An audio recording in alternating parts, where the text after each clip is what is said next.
జననం ఒకటే, మరణం ఒకటే, గమనం ఒకటే గమ్యం. గెలుపు పొందే వరకు అలుపు లేదు మనకు.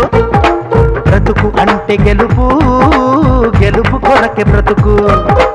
కష్టాలు రాని కన్నీళ్లు రాని ఏమైనా కానీ ఎదురేది రాని.